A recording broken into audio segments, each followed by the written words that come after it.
차가운 겨울바람이 서울의 낡은 골목길을 훑고 지나갔다.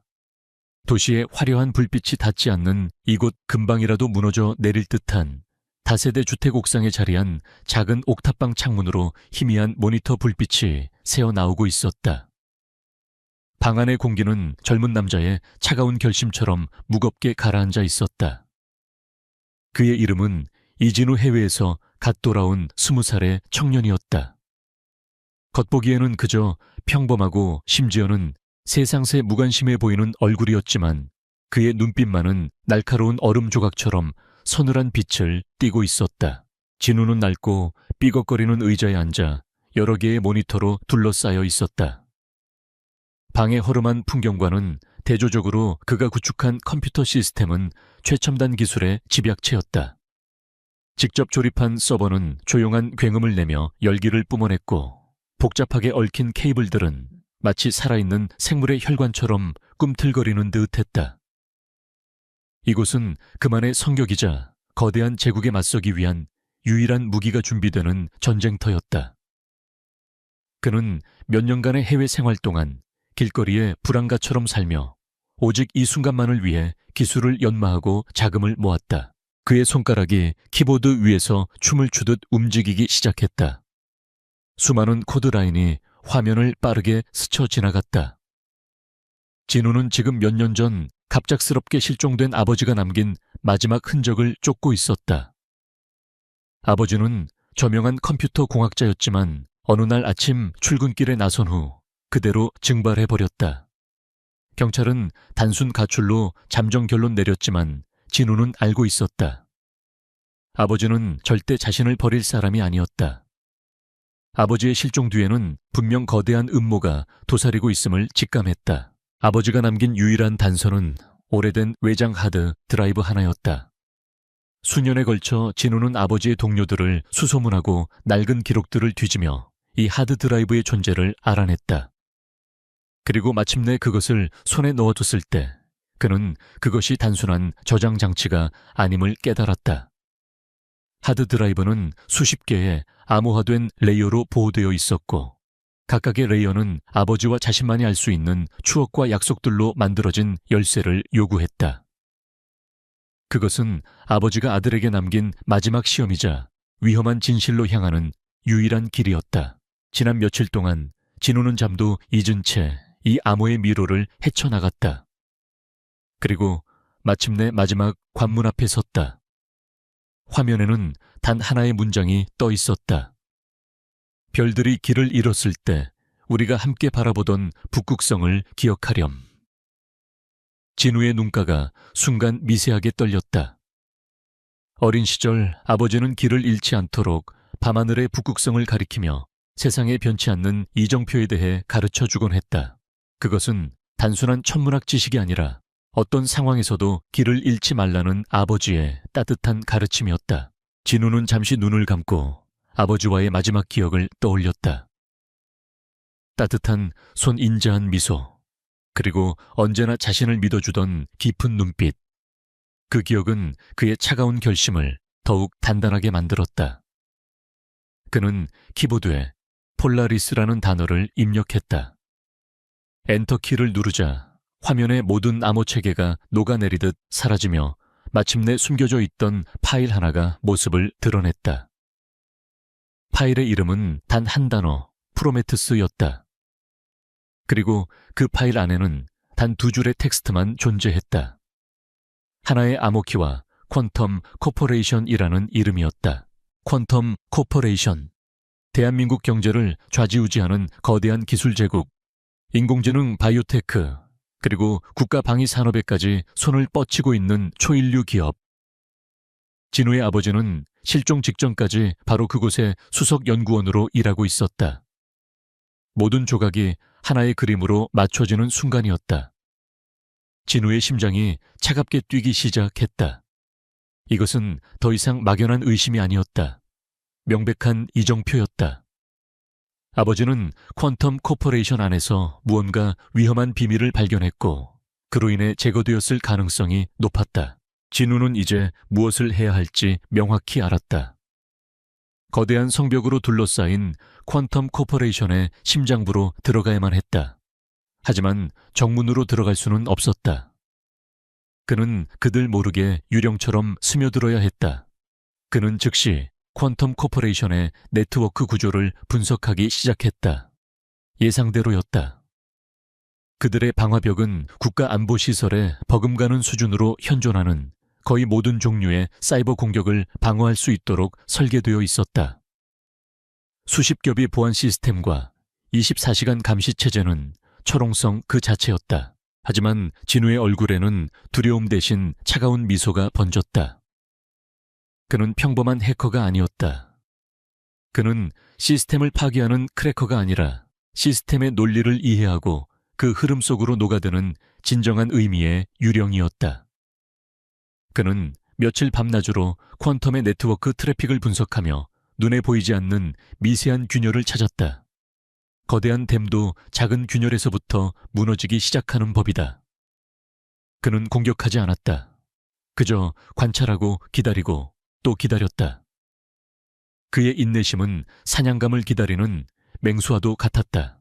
그리고 마침내 기회가 찾아왔다. 퀀텀 코퍼레이션이 자회사 중 하나와 정기적인 데이터 동기화를 수행하는 짧은 순간 두 네트워크 사이에 아주 미세한 지연 시간이 발생하는 것을 포착했다. 0.006 1초도 되지 않는 그 찰나의 순간은 대부분의 자동화된 탐지 시스템이 무시하고 지나칠 정도의 사소한 오류였다. 하지만 진우에게는 그것이 활짝 열린 대문이나 다름없었다. 그는 그 순간을 위해 미리 준비해둔 극소형 데이터 패킷을 흘려보냈다. 패킷은 정상적인 동기화 데이터의 일부인 것처럼 위장하여 방화벽을 유유히 통과했다. 그 패킷 안에는 진우가 직접 설계한 스파이웨어 에코가 담겨 있었다. 에코는 시스템을 파괴하거나 정보를 유출하는 악성 코드가 아니었다. 그저 내부 네트워크의 구조와 데이터 흐름을 소리 없이 메아리처럼 반사하여 진우에게 보내주는 역할을 할 뿐이었다. 그것은 퀀텀의 신경망에 조용히 자리 잡은 청진기와도 같았다. 이제 진우는 성벽 안에서 무슨 일이 일어나고 있는지 들을 수 있게 되었다.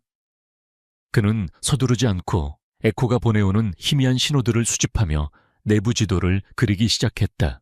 며칠이 흘렀다. 진우는 옥탑방을 거의 떠나지 않았다.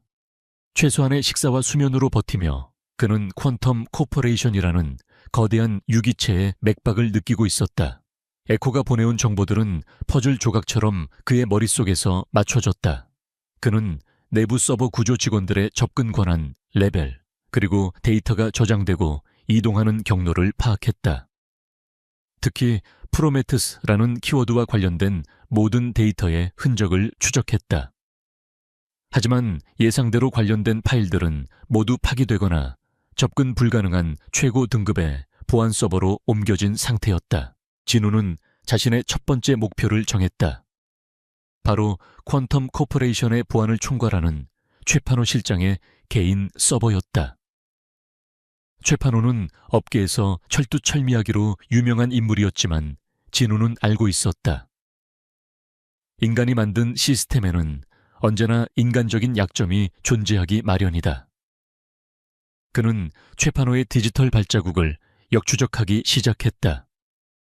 그의 SNS 계정 온라인 쇼핑 기록 심지어는 그가 즐겨 찾는 커뮤니티의 게시글까지 사소해 보이는 모든 정보가 진우에게는 강력한 무기가 되었다. 최판호는 극도의 보안의식을 가지고 있었지만 단 하나의 허점을 보였다. 그는 자신의 낡은 대학 시절 이메일 계정을 비밀번호 복구용 비상 연락처로 사용하고 있었다. 대부분의 사람들은 잊어버렸을 그 낡은 이메일 서버는 퀀텀의 철벽 방어와는 비교도 안 될 만큼 허술했다. 진우는 순식간에 그 이메일 계정의 제어권을 장악했다. 그리고 그것을 발판으로 마치 내부 직원이 정상적인 절차를 밟는 것처럼 위장하여 최판호의 시스템에 접근하기 위한 인증 토큰을 요청했다. 인증 시스템은 비상 이메일로 확인 코드를 발송했다. 이미 그 이메일을 장악한 진우는 코드를 가로채 입력했다. 퀀텀의 시스템은 그를 최판호 본인으로 인식하고 접근을 허용했다. 진우는 마침내 성벽 안의 가장 깊숙한 곳 중 하나로 발을 들여놓는데 성공했다. 그의 눈앞에 최판호의 개인 서버에 저장된 방대한 양의 보안 로그와 보고서들이 펼쳐졌다. 이것은 단순한 해킹이 아니었다. 거대한 제국의 심장에 조용히 꽂아 넣은 비수였다. 진우는 감정의 동요 없이 차분하게 데이터를 훑어 내려갔다. 그의 목표는 파괴나 절도가 아니었다. 오직 정부 아버지의 흔적을 찾을 수 있는 단 하나의 실마리를 찾는 것이었다. 수많은 파일들 속에서 그의 눈이 한 보고서에 멈췄다. 프로메테스 프로젝트 긴급 폐기 및 관련 인력 재배치 보고서. 파일은 암호화되어 있었지만 이제 내부 시스템에 들어온 진우에게 그것은 큰 장애물이 되지 않았다. 그는 보고서의 암호를 해제하고 파일을 열었다. 보고서의 내용은 충격적이었다. 프로젝트의 핵심 연구원이었던 그의 아버지 이수연 박사가 프로젝트의 위험성을 경고하며 내부 고발을 시도했다는 기록이 있었다. 그리고 그 직후 그는 개인적인 사유로 자발적인 장기 휴직에 들어갔으며 모든 연구 자료는 보안상의 이유로 영구 삭제되었다고 적혀 있었다. 자발적인 휴직이라는 단어에서 진우는 차가운 분노를 느꼈다. 그것은 명백한 거짓말이었다. 아버지는 사라진 것이 아니라 사라지게 만들어진 것이었다. 진우는 조용히 보고서를 자신의 안전한 서버로 복사했다. 그리고 자신이 들어왔던 모든 흔적을 지우기 시작했다. 그는 시스템 로그를 교묘하게 편집하여 마치 최판호 실장 본인이 늦은 밤에 접속하여 과거의 보고서를 검토한 것처럼 보이게 만들었다. 그의 작업은 완벽에 가까웠다. 그는 들어올 때와 마찬가지로 아무런 경보도 울리지 않고 조용히 빠져나왔다. 마치 아무 일도 없었다는 듯 퀀텀 코퍼레이션의 네트워크는 평온을 유지하고 있었다. 옥탑방의 작은 창문으로 새벽의 희미한 빛이 스며들기 시작했다. 밤새 모니터 빛에 시달린 진우의 눈은 붉게 충혈되어 있었지만 그의 정신은 그 어느 때보다도 맑았다. 그는 첫 번째 단서를 손에 넣었다. 아버지는 사라진 것이 아니라 퀀텀의 비밀을 지키기 위한 희생양이 되었다. 이제 싸움은 시작되었다. 가난한 천재 소년과 거대한 기술 제국에 보이지 않는 전쟁. 진우는 다시 키보드 위에 손을 얹었다. 그의 눈빛은 칠흑 같은 어둠 속에서도 길을 잃지 않는 북극성처럼 오직 하나의 목표만을 향해 차갑게 빛나고 있었다. 다음 날 아침 퀀텀 코퍼레이션의 심장부인 통합보안관제센터는 여느 때와 같이 평온해 보였다. 수십 명의 최고 분석가들이 거대한 비디오 월을 주시하며 실시간으로 쏟아지는 데이터 트래픽을 감시하고 있었다. 그들의 시스템 케르베로스는 신화 속 지옥의 파수견처럼 단 하나의 비정상적인 침입도 허용하지 않는다는 자부심의 상징이었다. 하지만 그 평온함 아래 아주 미세한 파문이 일고 있었다. 신입 분석가 김민주는 밤새 기록된 로그 파일을 검토하다가 고개를 갸웃거렸다. 그는 시스템의 가장 깊숙한 곳에서 발생한 아주 사소한 변칙성을 발견했다. 자회사와의 데이터 동기화 과정에서 발생한 로그였는데 특정 데이터 패킷 하나가 규정된 프로토콜을 아주 미세하게 거의 측정 불가능할 정도로 벗어나 있었다. 시스템은 이를 허용 가능한 오차 범위로 판단하고 아무런 경고도 울리지 않았다. 하지만 김민준의 예리한 눈은 그 미세한 불협화음을 놓치지 않았다. 그것은 마치 완벽하게 조율된 오케스트라 속에서 들려오는 단 하나의 불협화음처럼 느껴졌다. 그는 몇 번이고 데이터를 다시 확인한 후 조심스럽게 상급자에게 보고했다. 보고는 몇 단계를 거쳐 마침내 보안 총괄 책임자인 최판호 실장의 책상 위에 올랐다. 최판호는 날카로운 인상과 완벽하게 빗어 넘긴 머리카락에서부터 그의 성격이 드러나는 인물이었다. 그는 자신이 구축한 케르베로스 시스템에 대한 자부심이 하늘을 찔렀고 자신의 통제하에 있는 모든 것이 완벽해야 한다는 강박관념에 사로잡혀 있었다. 그는 보고서를 훑어보더니 경멸적인 표정으로 코웃음을 쳤다. 이런 걸 보고라고 올린 건가? 0.01초의 지연시간. 데이터 패킷의 미세한 변형. 김대리 자네는 신입분석가가 아니라 소설가를 하는 게 더 어울리겠군. 최판호의 목소리는 회의실 전체에 울릴 만큼 차갑고 날카로웠다. 보고를 올린 중간 관리자는 식은땀을 흘리며 고개를 숙였다. 최판호는 자리에서 일어나 팔짱을 끼고 부하 직원들을 둘러보았다. 그의 눈빛에는 자신의 시스템에 대한 의심을 제기한 것에 대한 노골적인 불쾌감이 담겨 있었다. 우리 케르베로스는 완벽해. 이따위 사소한 글리치는 시스템이 자가 진단을 통해 스스로 해결하는 과정에서 얼마든지 발생할 수 있는 일이야. 이런 것에 일일이 신경 쓰다가는 정작 중요한 위협을 놓치게 될 거다. 시간 낭비하지 말고 모두 자리로 돌아가. 그의 말은 절대적인 명령이었다. 아무도 감히 이의를 제기하지 못했다. 신입 분석가 김민주는 자리로 돌아가며 씁쓸한 표정을 지었지만 어쩔 수 없었다. 그렇게 진우의 첫 번째 침입은 공식적으로 사소한 시스템 오류로 기록되고 잊혀갔다. 하지만 그 시각 도시의 반대편 옥탑방에서 진우는 이미 다음 단계로 나아가고 있었다. 최판호의 서버에서 빼낸 보고서는 그의 예상대로 아버지의 실종이 단순한 사건이 아님을 증명했다. 그러나 그것만으로는 부족했다. 보고서는 결과일 뿐 그 과정과 배후에 대한 구체적인 증거가 필요했다. 진우는 자신이 심어둔 에코를 이용해 퀀텀 내부 네트워크에 영구적인 백도어를 구축하기로 결정했다.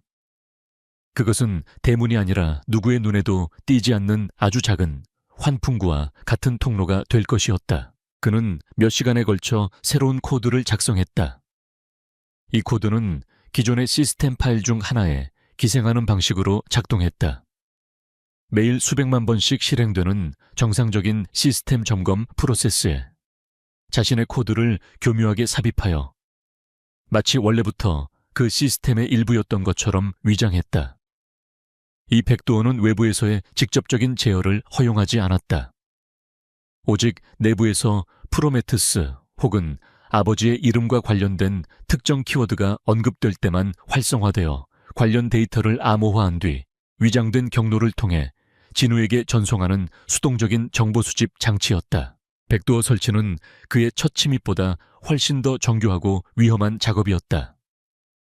작은 실수 하나만으로도 케르베로스의 모든 경보를 울리게 될 수 있었다. 진우는 숨을 죽이고 시스템의 가장 깊은 곳 운영체제의 커널 레벨로 접근했다. 그의 손가락이 키보드 위에서 마지막 명령을 입력했다. 엔터키 아무런 경보도 울리지 않았다. 코드는 성공적으로 시스템의 일부로 녹아들었다. 이제 진우에게는 퀀텀 제국의 가장 깊은 곳에서 들려오는 소리를 들을 수 있는 영원한 귀가 생긴 셈이었다. 한편 최판호는 부하 직원들 앞에서 보인 위압적인 모습과는 달리 자신의 사무실로 돌아와서는 왠지 모를 찜찜함을 떨칠 수 없었다. 비록 무시하긴 했지만 신입사원의 보고서가 계속 마음에 걸렸다. 그는 혹시 모를 상황에 대비해 시스템 전체에 대한 정밀 검사를 지시했다. 하지만 진우가 심어놓은 백도어는 기존의 어떤 바이러스나 악성 코드와도 달랐다. 그것은 스스로를 시스템의 정상적인 부분으로 인식시켰기 때문에 최고의 스캐너조차도 그것을 위협으로 감지하지 못했다. 몇 시간 후 최판호는 시스템이 완벽하게 깨끗하다는 보고를 받고 나서야 안도의 한숨을 내쉬었다. 그날 오후 최판호는 정기 보고를 위해 퀀텀 코퍼레이션의 최상층 강민혁 회장의 집무실로 향했다. 집무실은 남산 타워가 한눈에 내려다 보이는 통유리로 되어 있어 마치 도시 전체를 자신의 발 아래에 둔 듯한 위압감을 주었다. 최고급 가구와 현대 미술 작품들로 채워진 공간은 강민혁이라는 인물이 가진 부와 권력을 노골적으로 과시하고 있었다. 강민혁 회장은 도시의 풍경을 등진 채 의자에 앉아 있었다. 그는 대한민국 경제계의 살아있는 신화이자 동시에 피도 눈물도 없는 냉혈한으로 알려진 인물이었다. 초의 실장 들어오게. 강민혁은 돌아보지도 않은 채 말했다. 그의 목소리는 낮고 차분했지만 그 안에는 감히 거역할 수 없는 권위가 서려 있었다. 최판호는 깍듯이 허리를 숙이며 그의 앞으로 다가갔다. 그는 강민혁 앞에서만큼은 언제나 온순한 개가 되었다. 회장님, 지난 분기 보안 시스템 운영 결과 보고 드립니다. 단 한 건의 외부 침입 시도도 없이 완벽하게 방어해냈습니다. 최판호는 준비해온 보고서를 내밀며 자랑스럽게 말했다. 그의 보고는 사실상 거짓말은 아니었다. 시스템은 침입을 감지하지 못했으니까. 강민혁은 보고서를 받아들고 대충 훑어보았다. 그의 관심은 거기에 없어 보였다. 그는 의자를 돌려 최판호를 정면으로 바라보았다. 그의 눈빛은 모든 것을 꿰뚫어 보는 듯 날카로웠다. 그래, 그런데 오늘 아침에 사소한 시스템 오류가 있었다는 이야기는 뭔가 강민혁의 질문에 최판호의 심장이 철렁 내려앉았다. 그는 회장의 정보망이 어디까지 뻗어 있는지 새삼 깨달으며 식은땀을 흘렸다. 그건 정말 별것 아닌 시스템 자체의 작은 충돌이었습니다.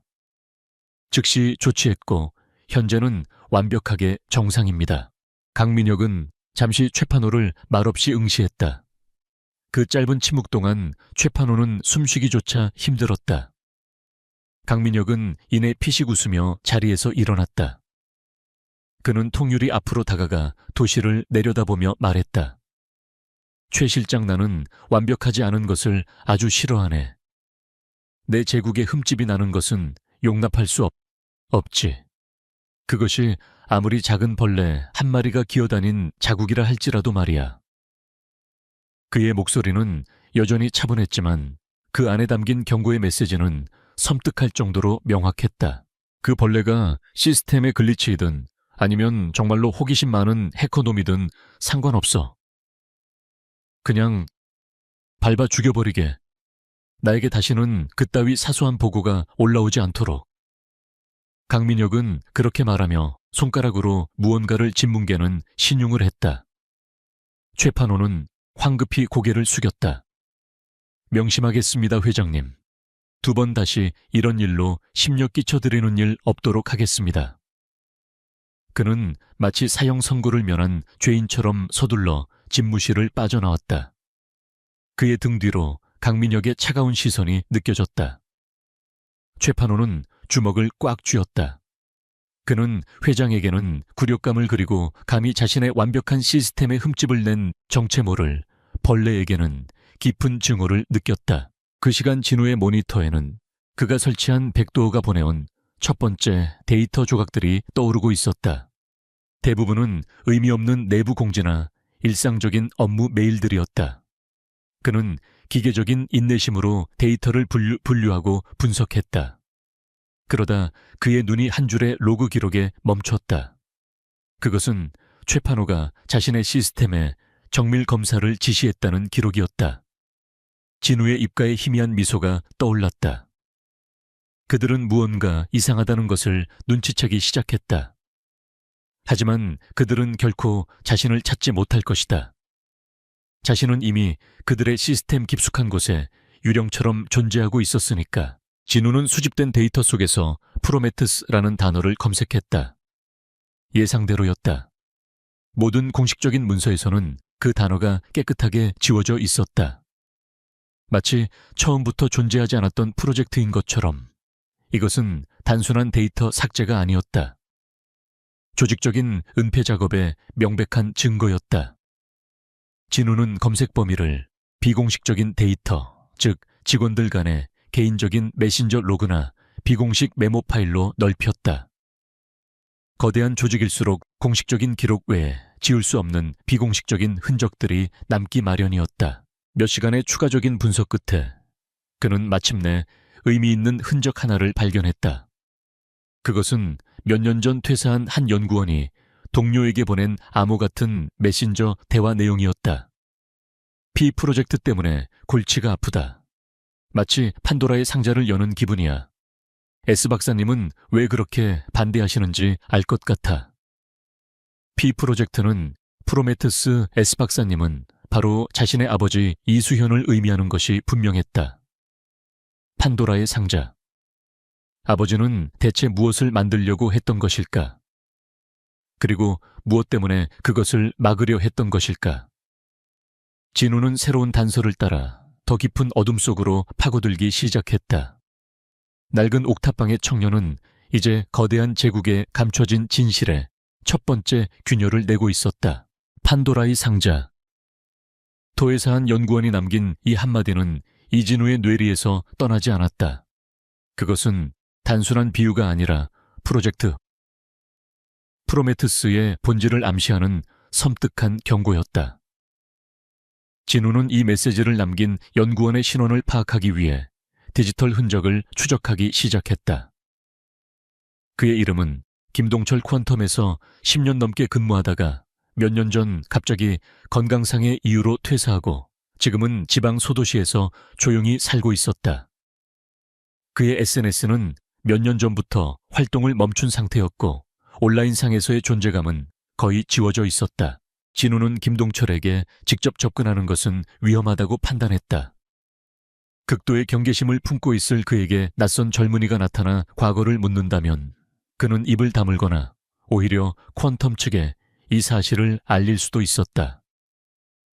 진우에게 필요한 것은 김동철의 입이 아니라 그가 미처 지우지 못한 과거의 기록이었다. 진우는 김동철이 사용했던 낡은 웹 클라우드 서비스 계정을 찾아냈다. 보안은 허술하기 짝이 없었고 진우는 몇 분 만에 그의 개인 파일들에 접근할 수 있었다. 클라우드 안은 잡다한 개인 자료들로 가득했지만 진우가 찾는 프로메테우스 관련 직접적인 정보는 없었다. 하지만 진우는 포기하지 않고 삭제된 파일들의 복구를 시도했다.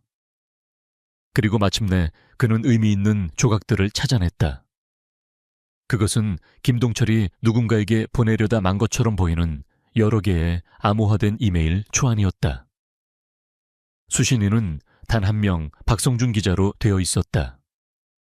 그리고 그 이메일들과 함께 박성준 기자가 퀀텀 코퍼레이션의 비리를 파헤치려다 불명예스럽게 해고당했다는 내용의 오래된 신문기사 스크랩 파일이 발견되었다. 모든 것이 명확해졌다. 김동철은 내부 고발을 결심하고 박성준 기자에게 연락하려 했지만 알 수 없는 이유로 두려움에 굴복하여 포기했던 것이다.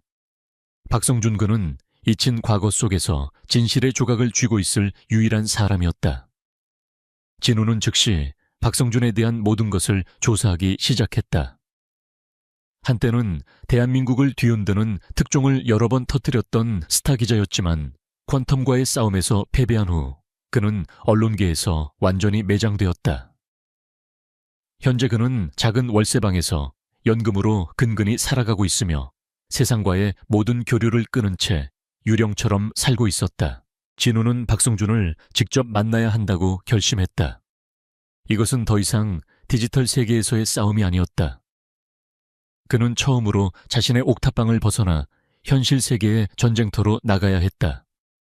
그는 며칠에 걸쳐 철저한 준비를 했다. 여러 대의 대포폰을 준비하고 CCTV가 없는 좁은 골목길들로만 이동 경로를 짰다. 그리고 박성준이 살고 있는 낡은 아파트 근처의 카페에 앉아 며칠 동안 그의 일과를 조용히 관찰했다. 박성준은 하루에 한 번 오후 늦게 동네 공원으로 산책을 나가는 것이 유일한 외출이었다. 마침내 진우는 결심을 굳히고 박성준이 늘 앉는 공원의 벤치로 향했다. 초겨울의 스산한 바람이 옷깃을 파고들었다. 잠시 후 허름한 외투에 모자를 푹 눌러쓴 박성준이 나타났다. 그의 얼굴에는 깊은 피로와 세상에 대한 환멸이 가득했다. 그는 진우의 옆자리에 아무런 의심 없이 앉아 허공을 응시했다. 무겁고 어색한 침묵이 흘렀다. 진우는 먼저 침묵을 깼다. 박성준 기자님 맞으시죠? 그의 목소리는 낮고 차분했다. 박성준은 화들짝 놀라며 경계심 가득한 눈으로 진우를 쳐다보았다. 누구요 사람 잘못 봤소. 그는 자리에서 일어나려고 했다. 진우는 그를 막지 않고 조용히 말을 이었다. 퀀텀 코퍼레이션에 대해 여쭤볼 게 있습니다. 그리고 이수연 박사님에 대해서도요. 이수연이라는 이름이 나오자 박성준의 몸이 순간 돌처럼 굳었다. 그의 얼굴의 공포와 고통의 그림자가 동시에 스쳐 지나갔다. 그는 떨리는 목소리로 속삭였다. 젊은 친구 목숨이 아까우면 당장 여기서 사라지게. 그 이름들은 입에 담는 것조차 저주야. 저는 이수연 박사의 아들입니다. 진우의 말에 박성준의 눈이 커졌다. 그는 진우의 얼굴을 찬찬히 뜯어보았다. 젊은 시절의 이수연 박사와 어딘가 닮아있는 날카로운 눈매. 박성준은 깊은 한숨을 내쉬며 다시 벤치에 주저앉았다. 하지만 그의 경계심은 풀리지 않았다. 그래서 뭘 어쩌라는 건가? 난 이제 아무 힘도 없는 늙은이야. 자네 아버지를 돕지 못했고 결국 내 인생까지 망가졌지. 나한테서 더 이상 얻을 건 아무것도 없어. 그러니 제발 나를 내버려 두게. 그의 목소리에는 깊은 절망감이 배어 있었다. 진우는 그의 반응을 예상하고 있었다. 말로는 그를 설득할 수 없다는 것을 알았다. 진우는 가방에서 작은 노트북을 꺼내 그의 앞에 펼쳐 보였다. 말로만 설명드리지 않겠습니다. 직접 보여드리죠. 진우의 손가락이 빠르게 움직였다. 잠시 후 노트북 화면에는 믿을 수 없는 영상이 나타났다. 그것은 바로 지금 이 순간 퀀텀 코퍼레이션의 통합보안관제 센터 내부를 실시간으로 보여주는 CCTV 영상이었다. 분주하게 움직이는 분석가들, 거대한 비디오 월의 데이터들. 그것은 외부에서는 절대 볼 수 없는 내부의 심장부였다. 박성준의 입이 떡 벌어졌다. 그는 자신의 눈을 의심하며 화면의 얼굴을 가까이 가져갔다. 이게 어떻게... 진우는 아무 말 없이 다른 화면으로 전환했다. 이번에는 최판호 실장의 사무실 내부였다. 최판호는 부하 직원을 호되게 질책하고 있었다. 그들의 대화 내용까지 음성으로 선명하게 들려왔다. 이것은 박성준이 수십 년간 기자 생활을 하면서도 상상조차 해보지 못한 수준의 접근이었다. 이것은 단순한 해킹이 아니었다. 신의 영역에 가까운 능력이었다. 박성준은 진우를 완전히 다른 눈으로 바라보기 시작했다. 경계와 공포가 사라진 자리에 경외와 희미한 희망이 싹트고 있었다. 그는 마침내 결심한 듯 떨리는 손으로 진우의 노트북을 덮었다. 여기는 위험해. 내 집으로 갑시다.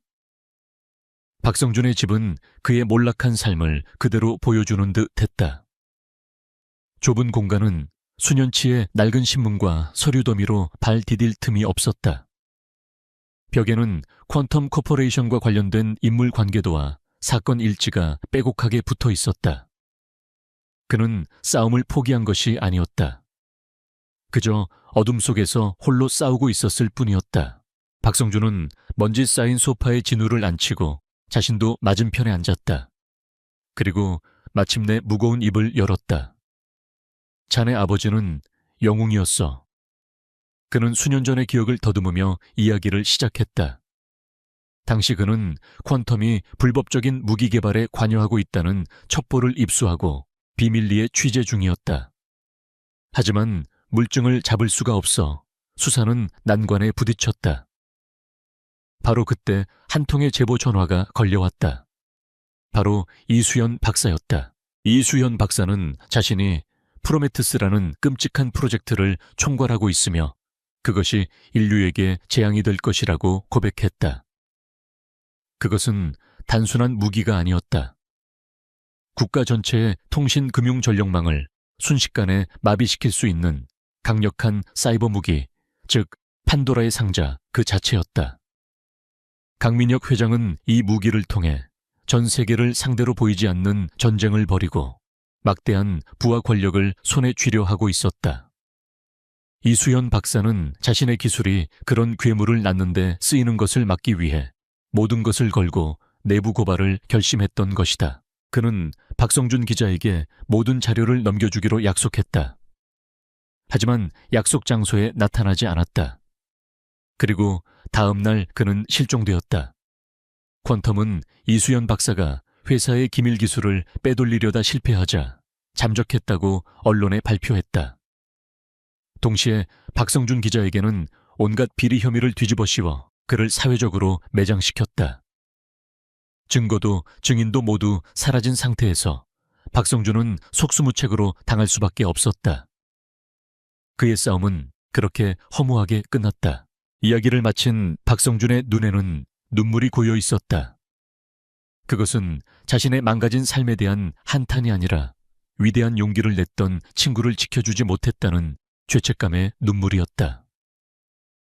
자네 아버지는 사라진 게 아닐세. 아마 어딘가에 붙잡혀 있을 거야. 프로메테스를 완성시키기 위해서 말이지. 그 기술은 이수연 박사의 머릿속에만 존재하는 거니까. 그의 말은 진우의 가슴에 비수처럼 꽂혔다. 아버지가 살아계실 수도 있다는 희망과 그가 겪고 있을 고통에 대한 분노가 동시에 치밀어 올랐다. 진우는 주먹을 꽉 쥐었다. 이제 이것은 단순히 아버지를 찾는 일이 아니었다. 아버지의 명예를 되찾고 그의 용기 있는 싸움을 끝맺어야 하는 거대한 전쟁이 되었다. 그는 박성준을 바라보며 말했다. 기자님, 혼자서 힘드셨을 겁니다. 하지만 이제는 혼자가 아닙니다. 진우의 눈빛에는 더 이상 어린 소년의 모습이 남아있지 않았다. 그곳에는 거대한 제국에 맞서기로 결심한 전사의 차가운 의지가 불타고 있었다. 박성준은 그 눈빛 속에서 오래전 자신이 보았던 친구 이수연 박사의 모습을 발견하고 조용히 고개를 끄덕였다. 잊혔던 과거의 메아리가 이제 새로운 싸움의 시작을 알리고 있었다. 박성준 기자와의 만남 이후 이진우의 공격은 더욱 정교하고 대담해졌다. 그는 박 기자가 기억하는 단편적인 이름들과 장소 프로젝트 관련 용어들을 조합하여 퀀텀의 내부 네트워크를 더욱 깊숙이 파고들기 시작했다. 그의 은밀한 활동은 더 이상 시스템이 무시할 수 없는 미세한 파장을 만들어냈고 마침내 퀀텀의 보안 시스템 케르베로스의 가장 민감한 부분을 건드렸다. 그것은 최판호 실장이 직접 설계한 고도 지속 위협 탐지 알고리즘이었다. 평소에는 잠들어 있던 이 알고리즘이 여러 서버에 분산된 진우의 활동 패턴을 종합하여 마침내 하나의 유의미한 위협으로 인식하고 붉은 경고등을 켰다. 통합 보안 관제 센터의 거대한 비디오. 월 중앙에 붉은 경고 메시지가 떠오르자 평온했던 분위기는 순식간에 얼어붙었다. 최판호는 자신의 사무실에서 보고를 받고 회의실로 달려왔다. 그의 얼굴은 분노와 굴욕감으로 딱딱하게 굳어 있었다. 신입사원의 보고를 무시했던 자신의 오만함이 부메랑이 되어 뒤통수를 후려친 격이었다. 그는 더 이상 이 침입을 사소한 글리치로 치부할 수 없었다. 이것은 명백한 선전포고였다. 정체불명의 해커 그가 유령이라 명명한 존재가 자신의 완벽한 성벽 안을 활보하고 있었다. 지금부터 모든 외부 네트워크와의 연결을 최소화한다. 그리고 즉시 레드팀을 소집해. 오늘부로 이 관제센터는 24시간 전시 상황에 돌입한다. 최판호의 목소리는 강철처럼 차가웠다. 그의 명령에 분석가들은 일사불란하게 움직이기 시작했다. 레드팀은 퀀텀 코퍼레이션이 자랑하는 최고의 화이트 해커들로 구성된 공격 전담팀이었다. 그들은 단순한 방어자가 아니라 적의 입장에서 시스템을 공격하고 취약점을 찾아내는 창과 같은 존재들이었다. 최판호는 이제 방패가 아닌 창으로 유령을 사냥하기로 결심했다. 최판호는 레드팀과 함께 몇 시간에 걸쳐 유령의 희미한 흔적을 역추적했다. 하지만 진우가 남긴 흔적은 너무나도 깨끗했다. 그는 마치 연기처럼 여러 서버 사이를 이동하며 자신의 존재를 지워버렸다. 최판호는 혀를 내두르면서도 한편으로는 전율에 가까운 오기를 느꼈다. 상대는 보통 내기가 아니었다. 그렇기에 더욱더 자신의 손으로 직접 잡아야만 했다. 그는 유령을 잡기 위한 거대하고 정교한 덫을 놓기로 결정했다. 그것은 바로 허니팟 작전이었다. 레드팀은 며칠에 걸쳐 가짜 서버 하나를 구축했다. 이 서버는 겉보기에는 퀀텀의 가장 깊숙한 곳에 존재하는 1급 기밀 아카이브처럼 보였다. 그들은 서버 안에 프로메테스 최종 보고서, 이수연 박사 특별 감찰 기록과 같은 유령이 결코 무시할 수 없을 만큼 매력적인 제목의 가짜 파일들을 채워 넣었다. 이 파일들에는 유령이 파일을 열거나 다운로드하는 순간 그의 위치와 시스템 정보 사용하는 해킹 툴까지 모든 것을 역추적할 수 있는 수백만 개의 디지털 덫이 설치되어 있었다. 최판호는 유령이 이 달콤한 꿀단지를 그냥 지나치지 못할 것이라고 확신했다. 한편 옥탑방의 진우는 퀀텀 내부의 공기가 심상치 않게 변했음을 감지하고 있었다. 그가 심어놓은 에코가 보내오는 데이터 트래픽 패턴이 미묘하게 달라져 있었다. 그리고 얼마 지나지 않아 그는 내부 네트워크에 새로운 서버 하나가 생성되는 것을 포착했다. 그 서버의 이름과 그 안에 담긴 파일 목록은 진우의 심장을 잠시 멎게 할 만큼 매력적이었다. 아버지의 행방을 알 수 있는 결정적인 단서가 눈앞에 나타난 것이다. 하지만 진우는 흥분하지 않았다. 오히려 그의 감각은 얼음처럼 차가워졌다. 이건 너무 완벽해서 오히려 수상해. 진우는 옆에서 함께 모니터를 보던 박성준에게 말했다. 박성준 역시 수십 년간의 경험으로 다져진 기자 특유의 직감으로 이것이 함정임을 느끼고 있었다. 퀀텀 같은 거대 기업이 저렇게 중요한 정보를 허술하게 노출할 리가 없네. 저건 자네를 유인하기 위한 덫이야. 진우는 고개를 끄덕였다. 그는 함정임을 알면서도 그 함정을 역이용할 방법을 찾기 시작했다. 적이 파놓은 함정이야말로 적의 가장 큰 약점을 드러내는 곳이기도 했다. 진우는 허니팟 서버를 원격으로 분석하며 그 구조를 샅샅이 파헤쳤다. 예상대로 서버는 온갖 종류의 추적 장치와 경보 시스템으로 무장하고 있었다. 하지만 그는 동시에 치명적인 설계 결함을 발견했다. 최판호와 레드팀은 침입자를 잡는 데에만 모든 신경을 집중한 나머지 그 함정을 감시하는 자신들의 감시 시스템 자체의 보안에는 상대적으로 소홀했던 것이다. 그들은 자신들이 공격당할 것이라고는 상상조차 하지 못했다. 진우의 입가에 차가운 미소가 번졌다. 그는 사냥꾼을 사냥하기로 결심했다. 진우는 허니파 TR 서버를 직접 건드리지 않았다. 대신 그는 퀀텀의 다른 내부 부서인 금융 데이터 보안 서버의 IP 주소를 훔쳤다. 그리고 자신의 모든 공격 코드를 그 서버의 IP 주소로 위장했다.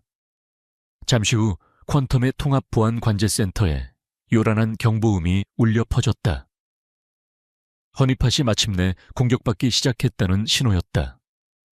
최판호의 얼굴에 승리의 미소가 떠올랐다. 걸려들었군. 당장 위치 추적 시작해. 하지만 그의 미소는 곧 경악으로 바뀌었다. 실장님 이상합니다. 공격자의 IP 주소가 우리 회사 내부의 금융보안 서버로 나옵니다. 한 분석가의 다급한 외침의 관제센터는 순식간에 혼란에 휩싸였다. 최판호는 자신의 눈을 의심했다. 내부 서버가 기밀 아카이브를 해킹하려 한다는 것은 말이 되지 않았다. 그가 혼란에 빠진 바로 그 순간 진우는 두 번째 공격을 감행했다. 그는 허니팟의 경보 시스템을 조작하여 금융보안 서버가 아니라 관제센터의 시스템 전체를 공격하고 있다는 거짓 신호를 케르베로스 시스템에 보냈다. 내부 공격 발생. 케르베로스는 비상사태를 선포하며 자동 방어 프로토콜을 가동하기 시작했다. 이 프로토콜은 외부가 아닌 내부의 적으로부터 시스템을 보호하기 위해 공격의 진원지로 판단되는 네트워크를 강제로 차단하고 격리하는 프로그램이었다. 순식간에 금융보안 서버와 관제센터 사이의 모든 네트워크가 마비되었다. 그리고 이것은 시작에 불과했다. 진우는 이 혼란을 틈타 각 부서의 보안 시스템들이 서로를 적으로 오인하게 만드는 악성 코드를 퍼뜨렸다. 퀀텀의 자랑이던 통합 보안 시스템은 순식간에 아수라장으로 변했다. 인사관리 서버가 회계 서버의 접근을 차단하고 연구개발 서버가 생산관리 서버에 악성 트래픽을 퍼붓기 시작했다. 마치 자가 면역질환에 걸린 거인처럼 퀀텀의 네트워크는 스스로를 공격하며 무너져 내렸다. 최판호는 관제센터에 비디오월에 끝없이 떠오르는 붉은 경고창들을 보며 망연자실했다. 그는 소리를 지르며 시스템을 통제하려 했지만 한번 폭주하기 시작한 자동 방어 시스템은 그의 명령을 듣지 않았다. 몇 시간에 걸친 사투 끝에 최판호와 그의 팀은 간신히 시스템을 안정시킬 수 있었다. 하지만 이미 막대한 피해가 발생한 후였다. 중요한 기밀 데이터가 유출되지는 않았지만 수많은 내부 시스템이 손상되고 일부 데이터가 오염되었다. 무엇보다 퀀텀의 자부심이었던 케르베로스 시스템이 내부로부터 처참하게 붕괴했다는 사실은 씻을 수 없는 치욕이었다. 그들은 유령을 잡으려다 자신들의 집을 스스로 불태운 꼴이 되고 말았다. 다음 날 최판호는 초췌한 모습으로 강민혁 회장의 집무실에 서 있었다. 강민혁은 평소의 차분한 모습과 달리 활화산 같은 분노를 터뜨리고 있었다. 벌레 한 마리를 잡으랬더니 집 전체에 불을 질러 최 실장 자네는 내가 고용한 최고의 사냥꾼인 줄 알았더니 그저 헛짓거리만 하는 광대였군. 강민혁은 손에 들고 있던 크리스털 잔을 벽난로에 집어던졌다. 유리가 산산조각 나는 소리가 최판호의 심장을 찔렀다. 이번 일로 입은 손실과 우리 퀀텀이 입은 이미지 손상은 어떻게 책임질 건가? 최판호는 고개를 들 수 없었다. 그는 아무런 변명도 할 수 없었다. 그는 자신의 오만함과 자만심이 어떤 끔찍한 결과를 낳았는지 뼈저리게 깨달았다. 강민혁은 차갑게 식은 목소리로 마지막 통보를 했다. 자네에게 마지막 기회를 주지. 무슨 수를 써서라도 그 유령이라는 놈을 잡아 내 눈앞에 끌고 와. 만약 이번에도 실패한다면 자네는 그냥 이 바닥을 떠나는 게 좋을 거야. 내 말 명심하게. 최판호는 굴욕감에 입술을 깨물며 집무실을 나왔다. 이제 유령을 잡는 것은 단순한 임무가 아니었다. 그의 모든 것을 건 개인적인 복수전이 되었다. 최판호의 굴욕적인 실패는 퀀텀 코퍼레이션의 보안 정책을 송두리째 바꿔놓았다. 복수심에 불타는 그는 외부로부터의 모든 잠재적 위협을 원천 차단하기 위해 극단적인 조치를 취했다. 네트워크는 이전보다 훨씬 더 폐쇄적으로 변했고 모든 데이터의 이동은 수십 개의 새로운 감시 프로토콜에 의해 샅샅이 검사되었다.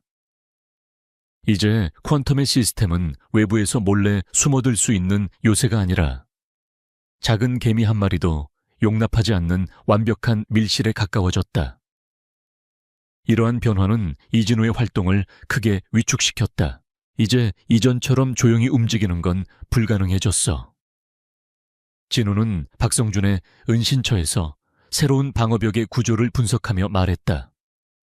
그의 에코 백도어는 여전히 살아있었지만 적극적인 정보 수집 활동을 펼치기에는 너무나도 위험 부담이 커졌다. 작은 움직임 하나만으로도 즉시 발각될 수 있는 상황이었다. 박성준은 걱정스러운 얼굴로 담배에 불을 붙였다. 그렇다면 이제 우리가 할 수 있는 일은 없는 건가? 저들이 철옹성 안에 숨어버리면 그의 말끝이 흐려졌다. 진우는 고개를 저었다. 그의 눈은 그 어느 때보다도 차갑고 단호하게 빛나고 있었다. 아닙니다. 성문이 닫혔다면 정면으로 부수는 수밖에 없어요.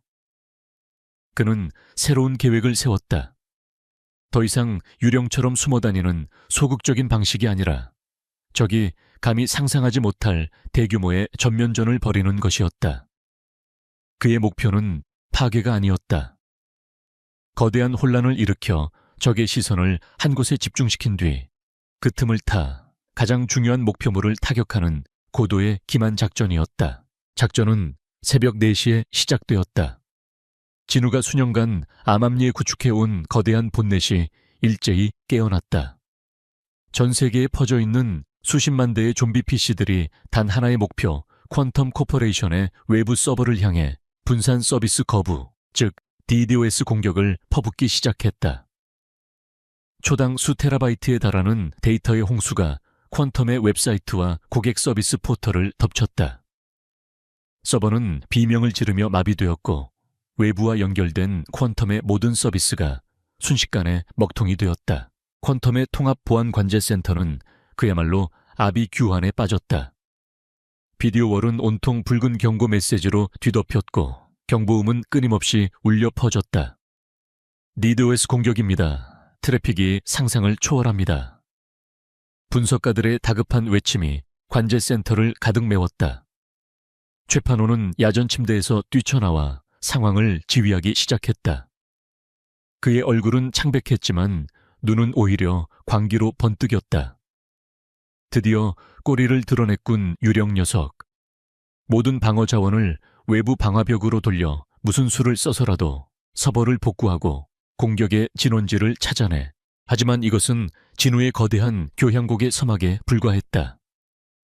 DDoS 공격으로 모든 이들의 시선이 외부 방화벽에 쏠린 사이 진우는 두 번째 공격을 시작했다. 그는 수백 개의 자동화된 스크립트를 이용해 퀀텀의 내부 네트워크에 존재하는 비교적 덜 중요한 시스템들을 향해 동시다발적인 침투를 시도했다. 프린터 서버 내부 게시판 심지어는 구내식당의 메뉴 관리 시스템까지 그의 공격은 무차별적이었다. 이 공격들은 실제적인 피해를 주기 위한 것이 아니었다.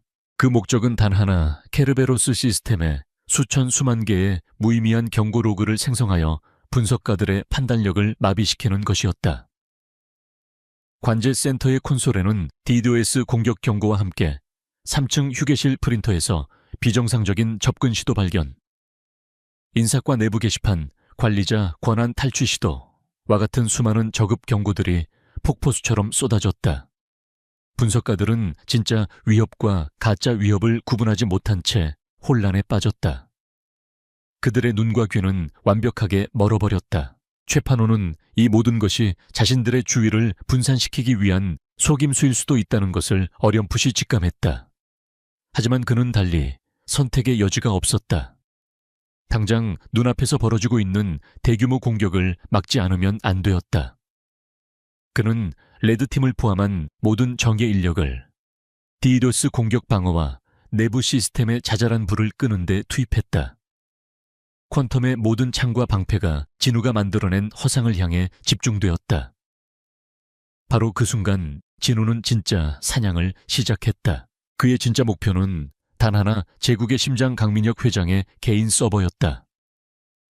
강민혁의 서버는 퀀텀의 메인 네트워크와는 물리적으로 분리된 채 최고의 보안 기술로 둘러싸인 독립된 성체와도 같았다. 하지만 진우는 이미 그 성체의 설계도를 손에 넣고 있었다. 과거 최판호의 서버를 해킹했을 때 확보한 자료 속에 그는 강민혁의 개인 서버와 비상시에 연결되는 아주 작은 유지 보수용 통로의 존재를 발견했다. 평소에는 굳게 닫혀있는 이 통로는 지금처럼 회사 전체가 비상사태에 빠졌을 때 아주 짧은 순간 동안 열리도록 설계되어 있었다. 진우는 시끄러운 전장의 소음 속에서 조용히 움직이는 암살자처럼 그 통로가 열리는 찰나의 순간을 포착했다. 그는 미리 준비해둔 모든 것을 쏟아부어 통로의 잠금 장치를 해제했다. 마침내 그의 앞에 강민혁의 비밀스러운 디지털 금고가 모습을 드러냈다. 그의 심장이 거세게 뛰었지만 손가락은 조금의 오차도 없이 침착하게 움직였다. 그는 서버 안에 존재하는 방대한 양의 데이터 목록을 훑어내렸다. 모든 파일들은 최고 등급의 군사용 암호화 알고리즘으로 잠겨 있었다. 진우는 이곳에서 암호를 해독할 시간이 없다는 것을 알았다. 그는 파일들을 통째로 자신의 옥탑방으로 가져와야 했다. 그는 즉시 데이터 전송 프로토콜을 가동했다.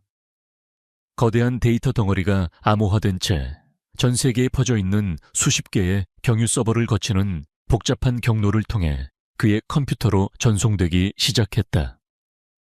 모니터의 다운로드 진행률 막대는 거북이처럼 느리게 움직였다. 1%, 2%. 진우에게는 1초가 1년처럼 느껴졌다. 외부의 소란이 언제까지 자신의 방패가 되어줄지 알 수 없었다. 한편 관제센터의 최판호는 무언가 잘못되고 있음을 느끼기 시작했다. 적의 공격은 거세지만 어딘가 핵심이 빠진 듯. 단 느낌이었다.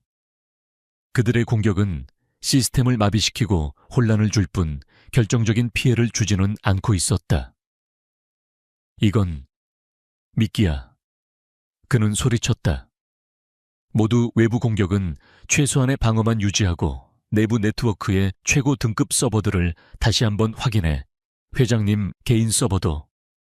그의 명령에 몇몇 분석가들이 황급히 강민혁의 서버 상태를 확인했다. 실장님, 회장님 서버에서 대규모 데이터 유출이 의심되는 트래픽이 발생하고 있습니다. 분석가의 외침이 들려오는 순간 진우의 모니터에 떠있던 다운로드 진행률이 92% 넘어섰다. 진우는 마지막 데이터 패킷이 전송 완료되는 것을 확인하자마자 자신의 모든 접속 흔적을 지우는 삭제 프로토콜을 실행했다. 그가 들어왔던 비밀 통로는 다시 굳게 닫혔고 그의 존재는 다시 한번 연기처럼 사라졌다. 그 모든 것이 불과 몇 초 사이에 일어난 일이었다. 최판호가 강민혁의 서버에 대한 모든 네트워크를 강제 차단했을 때 이미 모든 것은 끝난 후였다. 데이터 유출은 멈췄지만 이미 무엇이 얼마나 빠져나갔는지조차 파악할 수 없었다. 얼마 후 DDoS 공격과 내부 시스템을 향한 자잘한 공격들도 거짓말처럼 동시에 멈췄다. 관제센터에는 지독한 정적만이 흘렀다. 최판호와 그의 팀은 뜬 눈으로 밤을 새우며 거대한 폭풍을 막아냈다고 생각했지만 그들은 자신들의 왕이 가진 모든 비밀이 적의 손에 넘어갔다는 사실을 알지 못했다. 그들은 전투에서 이겼다고 생각했지만 사실은 전쟁에서 가장 중요한 요새를 적에게 내어준 것이었다.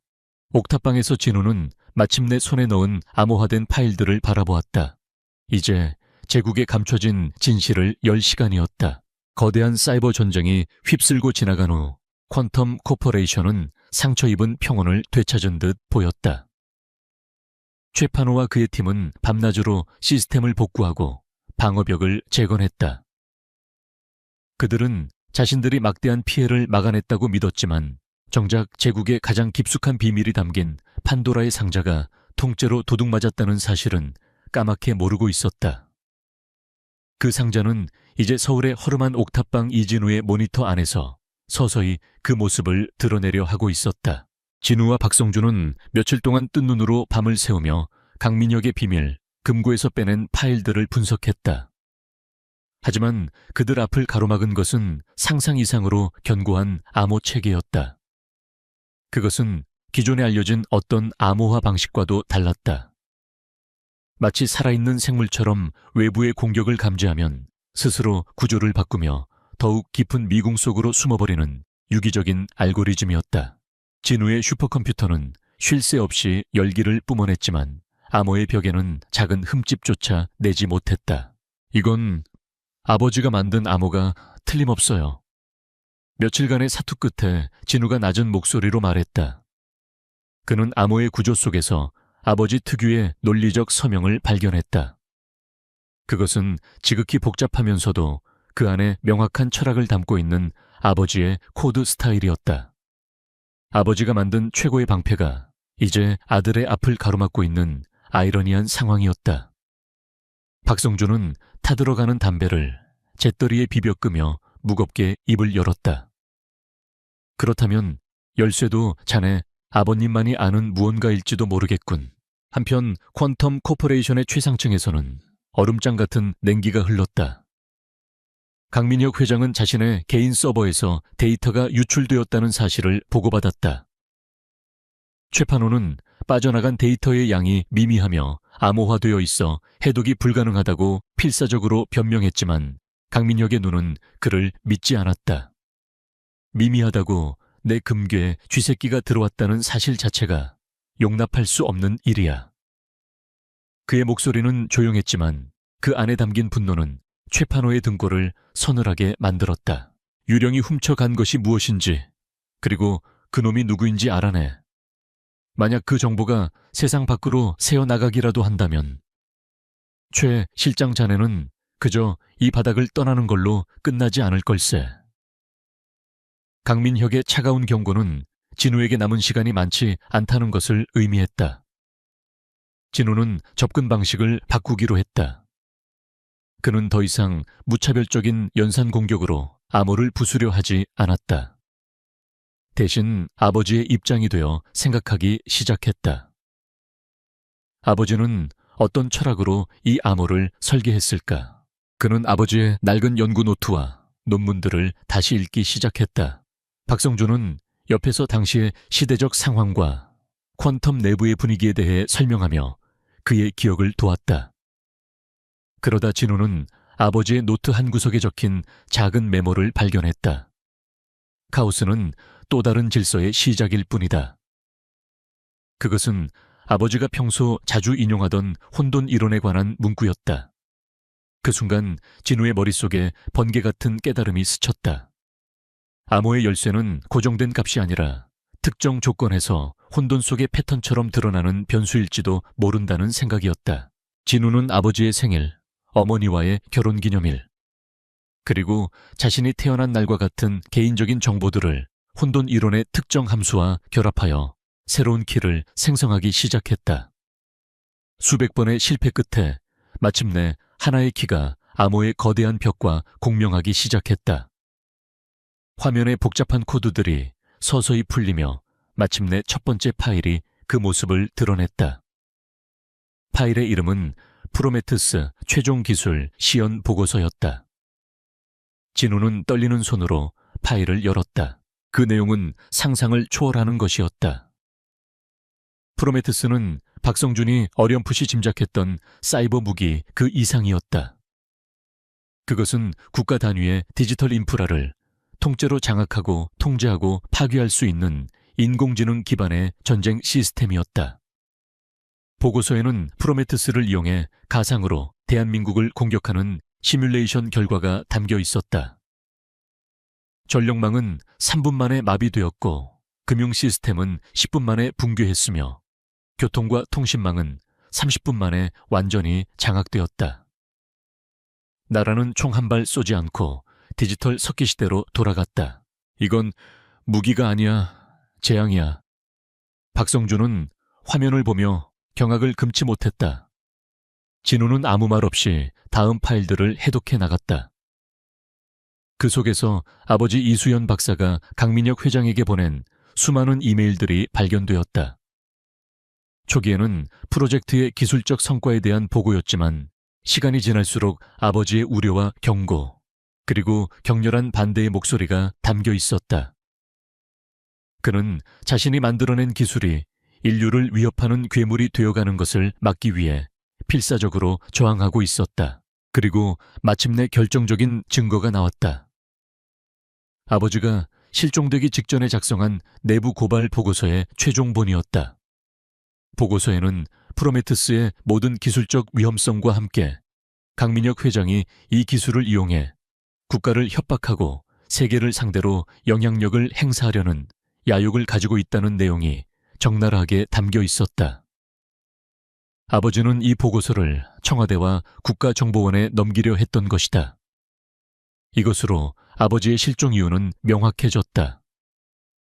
그는 진실을 세상에 알리려다 제거된 것이었다. 하지만 가장 충격적인 내용은 마지막에 해독된 금융거래 장부에서 드러났다. 그곳에는 강민혁이 수십 개의 유령 회사를 통해 정체불명의 집단과 거래한 기록이 빼곡하게 적혀 있었다. 박성준은 자신의 낡은 취재 수첩을 뒤져가며 유령 회사들의 실체를 추적했다. 그리고 그 끝에는 악명 높은 국제 무기 밀매 조직과 테러를 지원하는 일부 불량 국가들의 이름이 있었다. 강민혁은 프로메테스의 초기 버전, 즉 베타 버전을 그들에게 팔아넘기며 막대한 검은 돈을 챙기고 있었던 것이다. 미친 자식. 그는 단지 권력을 원하는 게 아니었어. 전 세계를 상대로 전쟁을 팔아넘기고 있었던 거야. 박성준은 분노로 몸을 떨었다. 진우는 아무 말도 할 수 없었다. 이것은 이제 아버지 한 사람의 복수에 대한 이야기가 아니었다. 전 세계의 안보가 걸린 끔찍한 범죄의 실체를 마주하게 된 것이다. 그들이 마지막으로 해독한 것은 작은 크기의 음성 파일이었다. 파일이 열리자 지지직거리는 잡음과 함께 강민혁의 차가운 목소리가 흘러나왔다. 이 박사 당신은 신을 만들었어. 그런데 감히 그 신이 누구를 축복할지 결정하려 들어. 그리고 곧이어 아버지의 단호한 목소리가 들렸다. 이건 신이 아니야 악마지. 그리고 난 내 손으로 만든 악마를 내 손으로 끝장낼 거요. 그 직후 격렬한 몸싸움 소리와 함께 아버지의 짧은 비명이 들리고 녹음은 그대로 끊겼다. 진우는 눈을 감았다. 아버지의 마지막 순간이 생생하게 그려졌다. 그는 도망치거나 굴복한 것이 아니었다. 끝까지 맞서 싸웠다. 이제 그 싸움을 이어가는 것은 아들인 자신의 몫이었다. 옥탑방의 작은 공간은 거대한 제국에 추악한 진실이 주는 무게감으로 숨막힐 듯 무겁게 가라앉았다. 강민혁의 비밀을 파헤친 후 이진우의 옥탑방에는 무거운 침묵이 감돌았다. 그들이 손에 쥔 증거는 대한민국을 통째로 뒤흔들고도 남을 만큼 폭발적이었지만 동시에 그들을 짓누르는 거대한 바위와도 같았다. 정체불명의 해커와 한물간 기자가 이 진실을 세상에 외친다 한들 누가 믿어줄 것인가? 퀀텀 코퍼레이션은 막강한 언론 권력과 법적 수단을 동원해 이 모든 것을 가짜뉴스 혹은 국가 안보를 위협하는 사이버 테러로 둔갑시킬 것이 분명했다. 우리 둘만의 힘으로는 안 돼. 박성준이 마침내 입을 열었다. 그의 얼굴에는 깊은 무력감이 서려 있었다. 과거 그는 혼자서 거대 권력에 맞서 싸우다 모든 것을 잃었다. 같은 실수를 반복할 수는 없었다. 이 증거에 힘을 실어줄 사람이 필요해. 법의 이름으로 저들을 심판대에 세울 수 있는 사람. 우리에게는 검찰의 칼이 필요하네. 하지만 문제는 어떻게 그 칼을 빌리느냐였다. 섣불리 아무 검색에나 접근했다가는 정보만 빼앗기고 역공을 당할 것이 뻔했다. 박성준은 며칠 밤낮으로 고민했다. 그리고 마침내 그는 자신의 잊힌 인맥 속에서 희미한 희망의 빛 하나를 찾아냈다. 현직 언론사에서 일하고 있는 옛 후배 기자였다. 그는 비록 출세 가도를 달리지는 못했지만 박성준이 유일하게 신뢰하는 아직 기자의 양심을 잃지 않은 사람이었다. 박성준은 그에게 직접 연락하는 대신 철저히 보안이 유지되는 방식으로 은밀하게 접촉했다. 그는 후배에게 사건의 전말을 다 이야기하지는 않았다. 단지 퀀텀을 무너뜨릴 결정적 증거를 가지고 있으며 이를 넘겨줄 절대적으로 신뢰할 수 있는 검사를 찾아달라고만 부탁했다. 며칠 후 후배로부터 답이 왔다. 단 한 명의 이름이 적혀 있었다. 서울중앙지검 특수부의 한지윤 검사. 그녀는 검찰 내에서 얼음공주 혹은 독사로 불리는 인물이었다. 젊은 나이에도 불구하고 그 어떤 외압에도 흔들리지 않는 강직함과 한 번 물면 절대 놓지 않는 집요함으로 유명했다. 특히 그녀는 이전부터 퀀텀 코퍼레이션의 비정상적인 자금 흐름에 의심을 품고 내사를 진행해왔지만 번번이 거대한 벽에 부딪혀 수사를 진척시키지 못하고 있었다. 그녀는 이 싸움에 가장 적합한 칼이었다. 이제 공은 진우에게 넘어왔다. 그는 한지훈 검색에 증거를 전달할 방법을 찾아야 했다. 그는 박성준의 조언에 따라 모든 증거를 한꺼번에 넘기는 대신 그녀를 시험해보기로 했다. 그는 해독한 자료 중 가장 파급력은 작지만 진위 여부를 쉽게 확인할 수 있는 자료 하나를 골랐다. 퀀텀의 유령 회사가 국제 무기 밀매 조직에 자금을 보낸 해외 은행의 거래 내역서였다. 그는 이 파일을 익명의 클라우드 서버에 올리고 다운로드 링크와 비밀번호를 담은 짧은 메시지를 작성했다. 그 시각 한지훈 검사는 자신의 사무실에서 산더미 같은 서류에 파묻혀 있었다. 그녀는 퀀텀의 회계 장부를 몇 달째 분석하고 있었지만 모든 것이 너무나도 완벽하게 조작되어 있어 실마리를 찾지 못하고 있었다. 거대한 좌절감에 빠져 있던 바로 그때 그녀의 업무용 보안 메신저로 발신자 불명의 메시지 하나가 도착했다. 퀀텀의 진짜 얼굴에 관심이 있다면 이 링크를 열어보시오. 당신이 찾던 조각일지도. 지극히 수상한 메시지였다. 함정일 가능성이 높았다. 한지훈은 잠시 망설였다. 하지만 퀀텀이라는 단어는 그녀의 승부욕을 자극했다. 그녀는 검찰 내 사이버 수사팀에 연락해 해당 링크에 대한 철저한 보안 검증을 요청했다. 몇 시간 후 링크 자체에는 아무런 위험 요소가 없다는 분석 결과가 돌아왔다. 그녀는 마침내 결심을 굳히고 외부와 완전히 차단된 수사 전용 컴퓨터에서 링크를 열었다. 그녀의 눈앞에 나타난 것은 그녀가 몇 달 동안 그토록 찾아 헤맸던 바로 그 증거 퀀텀에 검은 자금이 흘러들어간 완벽한 경로였다. 그녀의 심장이 거세게 뛰기 시작했다. 이것은 조작된 자료가 아니었다. 그녀만이 알고 있던 퀀텀의 비밀 계좌 정보와 정확하게 일치했다. 익명의 제보자는 퀀텀의 가장 깊숙한 곳을 들여다볼 수 있는 능력을 가진 인물임이 틀림없었다. 그녀는 이 사건이 자신의 검사 인생을 통째로 바꿀 수도 있는 거대한 것임을 직감했다. 하지만 동시에 위험성도 느끼고 있었다. 불법적으로 수집된 증거는 법정에서 효력을 잃을 수도 있으며 정체불명의 제보자는 그녀를 이용하려는 또 다른 세력일 수도 있었다. 그녀가 고민에 빠져 있을 때 두 번째 메시지가 도착했다. 이번에는 완전히 새로운 군사용 등급의 암호화된 통신 채널의 주소였다. 그리고 단 한 줄의 문장이 적혀 있었다. 이것은 시작에 불과합니다. 거대한 악과 싸울 준비가 되셨습니까? 이것은 명백한 제안이자 시험이었다. 한지훈은 선택의 기로에 섰다.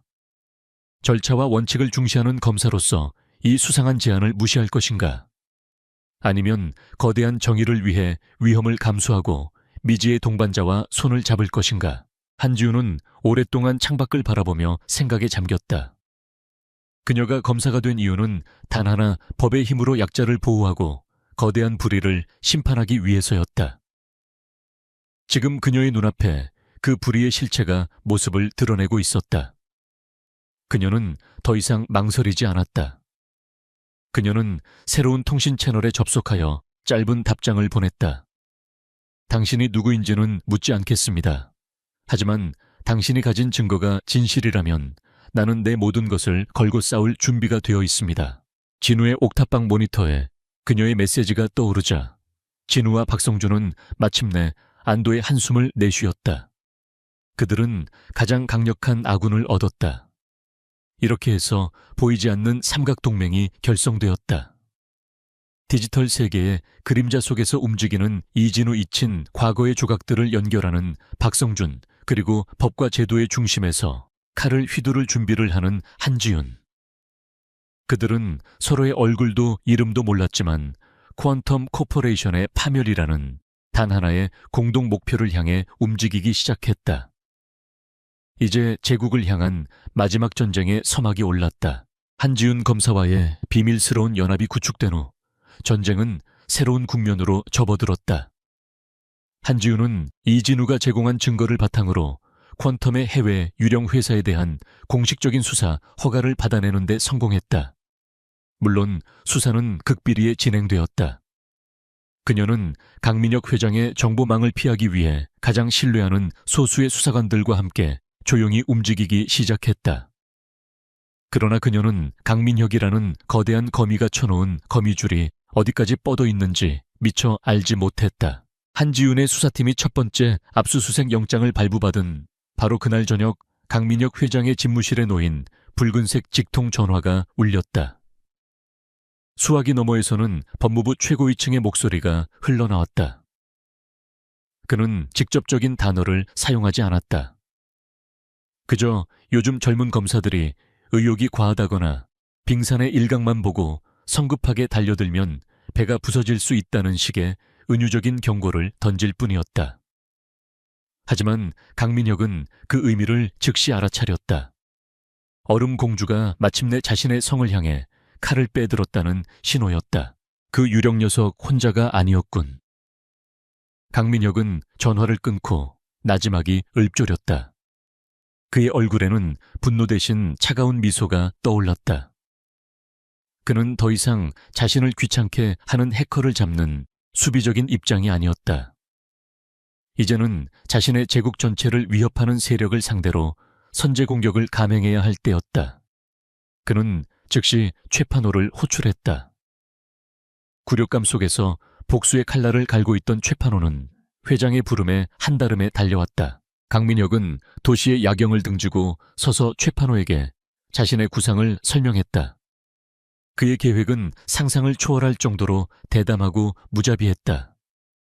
그는 자신에게 쏠린 의심의 화살을 부러뜨리기 위해 나라 전체를 상대로 거대한 사기극을 벌이기로 결심했다. 그는 유령을 잡는 것이 아니라 유령을 전국민적인 공공의 적으로 만들어 사회적으로 매장시켜버릴 작정이었다.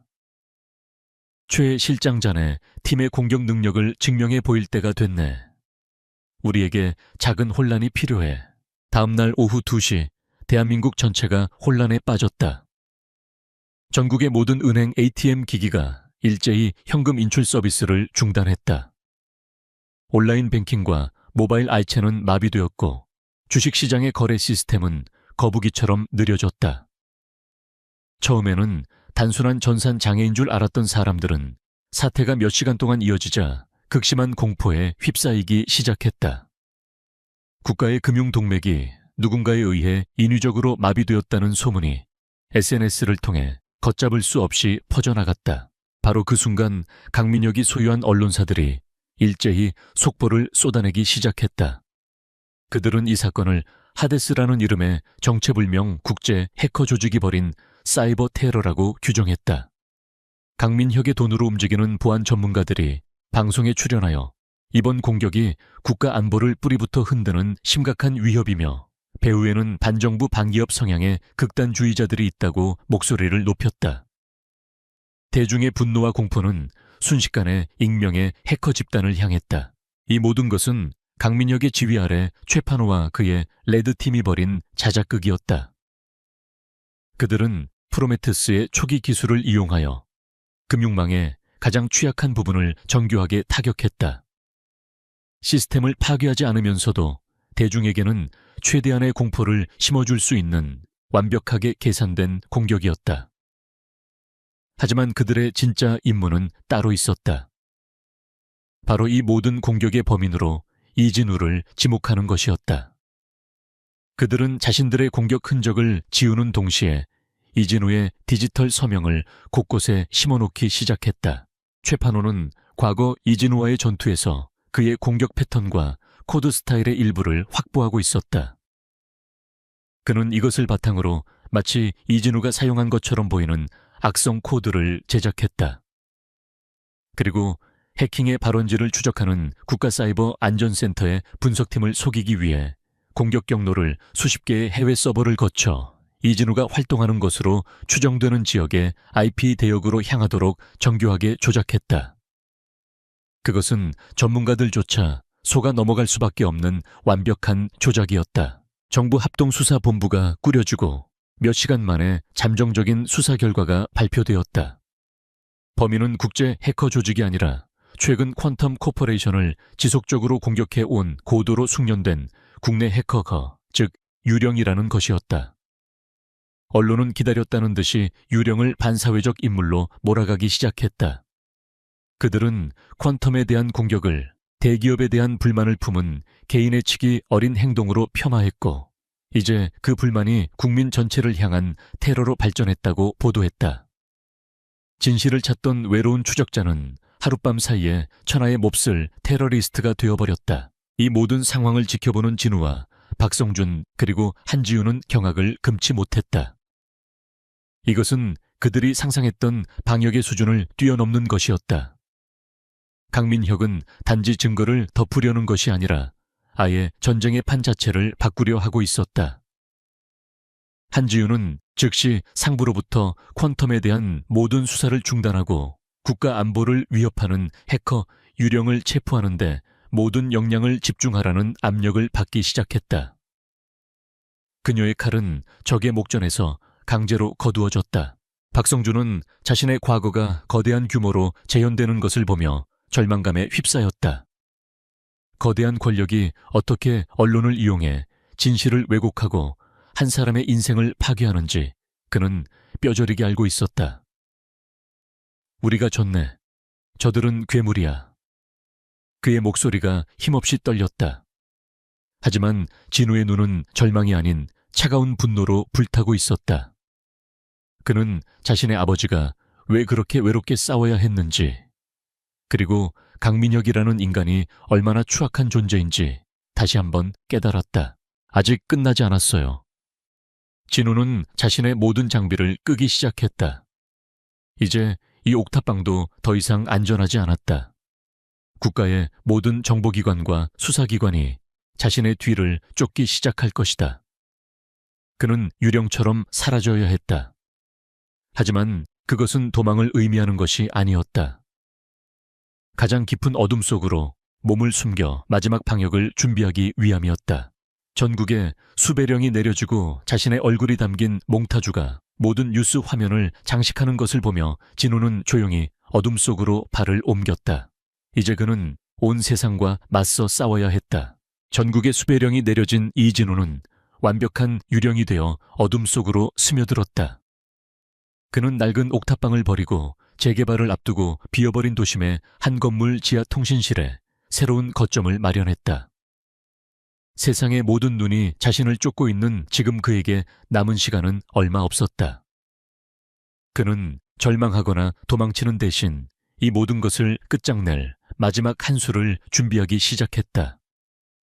그것은 지극히 위험하지만 강민혁이라는 괴물을 쓰러뜨릴 유일한 방법이었다. 그는 암호화된 채널을 통해 박성준과 한지훈에게 자신의 마지막 계획을 전달했다.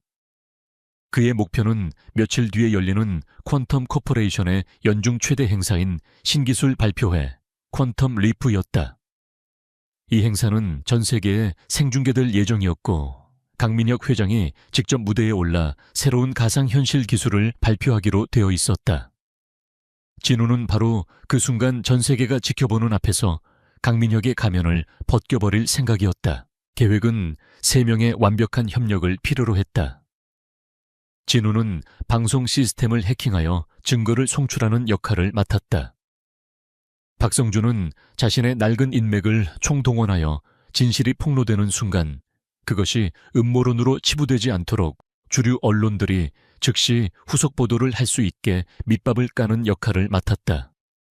그리고 가장 중요하고 위험한 역할은 한지훈의 몫이었다.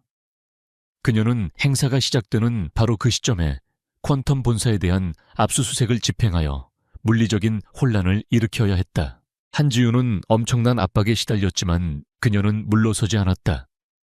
그녀는 상부의 명령을 어기고 기존에 확보했던 금융비리 혐의를 근거로 압수수색 영장을 발부받는데 성공했다. 물론 이것은 그녀의 검사 인생을 통째로 건 도박이었다. 실패한다면 그녀는 모든 것을 잃게 될 터였다.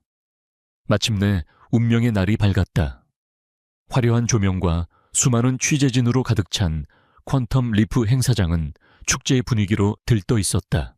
무대 뒤편에서 강민혁은 자신감 넘치는 미소로 연설문을 마지막으로 점검하고 있었다. 그는 자신의 손으로 만들어낸 유령이라는 공공의 적 덕분에 오히려 퀀텀의 보안 기술력이 주목받고 주가가 오르는 아이러니한 상황을 즐기고 있었다. 그는 이제 곧 전 세계 앞에서 자신의 위대한 비전을 선포하며 승리를 자축할 참이었다. 그 시각 한지훈과 그녀의 수사관들은 행사장 근처의 차량 안에서 숨을 죽인 채 신호를 기다리고 있었다. 그리고 도시의 가장 깊은 지하에서 진우는 수십 개의 모니터에 둘러싸여 마지막 전쟁을 시작했다. 행사가 시작되고 웅장한 음악과 함께 강민혁이 무대 위로 올라섰다. 그가 청중을 향해 손을 흔드는 바로 그 순간 한지우는 차량에서 내리며 명령했다. 진입한다. 수사관들이 퀀텀 본사 로비로 들이닥쳐 압수수색 영장을 제시하자 건물의 보안팀은 발칵 뒤집혔다. 이 소식은 즉시 행사장 통합 관제실에 있던 최판호에게 보고되었다. 그는 당황했지만 애써 침착하며 보안팀의 절반을 본사 방어에 투입하라고 지시했다. 그의 시선이 분산된 바로 그 틈이 진우가 기다리던 순간이었다. 무대 위에서 강민혁은 미래 기술에 대한 열정적인 연설을 시작했다. 그의 뒤편에 설치된 거대한 스크린에는 화려한 그래픽 영상이 흐르고 있었다. 지하 통신실에서 진우의 손가락은 보이지 않을 정도로 빠르게 움직였다. 그는 방송 송출 시스템의 마지막 방화벽을 향해 준비해둔 모든 코드를 쏟아부었다. 화면에 복잡한 코드 라인이 폭포수처럼 흘러내렸다. 마침내 마지막 방어벽이 무너져 내리는 신호가 떴다. 진우는 망설임 없이 준비해둔 파일에 실행키를 눌렀다. 강민혁이 연설의 절정을 향해 달려가던 순간 그의 뒤편 스크린의 영상이 갑자기 지지직거리며 멈췄다. 장내가 술렁이기 시작했다. 기술팀이 시스템을 복구하려 애썼지만 제어건은 이미 그들의 손을 떠난 후였다. 잠시 후 스크린에는 퀀텀의 로고 대신 낯선 금융거래 장부가 나타났다. 그것은 퀀텀의 유령 회사가 국제 무기 밀매 조직에 거액을 송금한 진우가 한지윤에게 처음 보냈던 바로 그 증거였다. 전 세계로 생중계되던 방송은 이제 강민혁의 얼굴 대신 그의 범죄 증거를 비추고 있었다. 청중은 경악했다. 강민혁은 뒤를 돌아보고 자신의 눈을 의심했다. 그의 얼굴에서 자신감 넘치는 미소가 사라지고 당혹과 분노가 떠올랐다. 그는 소리쳤다. 방송을 중단해 당장 하지만 소용없었다. 스크린의 내용은 빠르게 바뀌기 시작했다. 프로메테스의 설계도 강민혁이 이수연 박사를 협박하던 이메일 내용, 그리고 마침내 아버지의 마지막 목소리가 담긴 음성 파일이 행사장에 울려 퍼졌다. 이건 신이 아니야 악마지. 음성 파일이 끝나고 장내에 잠시 정적이 흘렀다. 그리고 스크린은 마지막 영상을 비추기 시작했다. 그것은 거칠고 흐릿한 화질의 실시간 영상이었다. 영상 속에는 깡마르고 늙어 보이지만 분명히 살아있는 이수연 박사가 좁고 하얀 방에 갇혀있는 모습이 보였다. 진우가 훔쳐낸 데이터 속에서 발견한 좌표를 역추적하여 아버지가 감금된 비밀 연구소의 내부 CCTV 하나를 해킹하는 데 성공한 것이었다. 아버지는 살아있었다. 그리고 퀀텀의 괴물에게 붙잡혀 있었다. 모든 것이 폭로되었다. 강민혁은 무대 위에 얼어붙은 채 서 있었다. 그의 위대한 제국이 수백만 명의 눈앞에서 자신의 아들을 찾으려던 한 소년의 손에 의해 무너져 내리고 있었다. 그의 오만했던 얼굴은 이제 전 세계인의 조롱과 분노가 담긴 생방송 화면에 박제되었다. 행사장 안은 아수라장이 되었고 퀀텀의 주가는 실시간으로 폭락하기 시작했다. 지하 통신실에서 진우는 모니터에 비친 아버지의 모습을 보며 조용히 눈물을 흘렸다. 길고 외로웠던 싸움의 끝이 마침내 보이기 시작했다. 퀀텀 리프 행사장에 울려 퍼진 진실의 폭로는 거대한 제국을 단숨에 무너뜨리는 지진과도 같았다. 전 세계로 생중계된 강민혁의 범죄 증거는 그 어떤 변명이나 조작으로도 덮을 수 없는 낙인이 되었다. 무대 위에 강민혁은 넋이 나간 사람처럼 서 있었고 행사장은 기자들의 질문과 청중의 분노 그리고 보안팀의 고함 소리로 아수라장이 되었다. 퀀텀 코퍼레이션이라는 거대한 배는 모든 선원이 지켜보는 앞에서 암초에 부딪혀 침몰하기 시작했다. 이 모든 혼란의 중심에서 한지훈 검사는 마침내 움직이기 시작했다. 그녀가 행사장에 들이닥쳤을 때 더 이상 그녀를 막는 사람은 아무도 없었다. 상부의 압력은 이미 여론의 거대한 분노 앞에 의미를 잃은 후였다. 그녀는 무대 뒤편에서 도망치려던 강민혁 회장에게 차가운 수갑을 채웠다. 한때 도시를 발 아래 두고 세상을 호령하던 제국의 황제는 수많은 카메라 플래시 앞에서 초라한 범죄자로 전락했다. 최판호 역시 본사 서버실에서 모든 데이터를 파기하려다 현장에서 체포되었다. 하지만 가장 시급한 임무는 이수연 박사를 구출하는 것이었다. 진우가 생중계 화면에 노출시킨 좌표를 바탕으로 경찰 특공대가 즉시 출동했다. 그들이 도착한 곳은 경기도 외곽의 한적한 곳에 위치한 위장된 물류 창고였다. 특공대는 견고한 방어 시스템을 뚫고 지하로 진입했고 그곳에서 마침내 미로처럼 얽힌 비밀 연구시설을 발견했다. 그리고 그 가장 깊숙한 곳, 진우가 화면으로 보았던 바로 그 하얀 방에서 이수연 박사를 찾아냈다. 몇 년간의 감금 생활로 그는 쇠약해져 있었지만 그의 눈빛만은 여전히 살아있었다. 그는 자신을 구하러 온 특공대원들을 보며 믿을 수 없다는 표정을 짓다가 이내 모든 것을 체념한 듯 조용히 물었다. 내 아들, 진우는 무사한 겁니까? 그의 아들은 단지 무사한 것이 아니었다. 그의 아들은 아버지를 구하기 위해 세상과 맞서 싸워 이긴 영웅이 되어 있었다. 한편 테러리스트에서 하루아침에 국민적 영웅으로 위상이 바뀐 이진우는 한지훈 검사의 보호 아래 안전한 장소로 옮겨졌다. 며칠 후 정부의 비밀 안개에서 그는 그토록 그리워하던 사람과 마주하게 되었다. 문이 열리고 의사의 부축을 받으며 들어서는 아버지의 모습을 본 순간 진우는 아무 말도 할 수 없었다. 시간은 멈춘 듯했고 세상의 모든 소음이 사라졌다. 두 사람은 그저 서로를 바라보며 말없는 눈물을 흘렸다. 진우야. 몇 년 만에 들어보는 아버지의 목소리는 심하게 쉬어 있었지만 세상에서 가장 따뜻한 울림을 가지고 있었다. 이수연 박사는 아들에게 다가와 떨리는 손으로 아들의 얼굴을 어루만졌다. 훌쩍 커버린 아들의 모습 속에서 그는 자신을 구하기 위해 어떤 험난한 길을 걸어왔을지 느낄 수 있었다. 아버지를 찾아왔구나. 진우는 아버지를 힘껏 끌어안았다. 그 어떤 말도 필요 없는 모든 그리움과 고통을 녹여내려는 뜨거운 포옹이었다. 그 후 몇 주 동안 세상은 퀀텀 게이트로 떠들썩했다. 이진우는 아버지의 증언과 자신이 확보한 결정적인 증거들을 수사팀에 모두 넘겼다. 그의 모든 혐의는 깨끗하게 벗겨졌고 정부는 공식적으로 그의 용기 있는 행동에 감사를 표했다. 강민혁과 그의 공범들은 대한민국 역사상 최대 규모의 기업 범죄 재판에 회부되었다. 그들의 제국은 공중분해되었고 프로메테스 프로젝트는 여러 나라의 정보기관이 협력하는 국제적인 감시 아래 영구적으로 폐기되었다. 몇 달의 시간이 흘렀다. 도시는 언제나처럼 분주했지만 세상은 조금 더 나은 곳이 되어 있었다.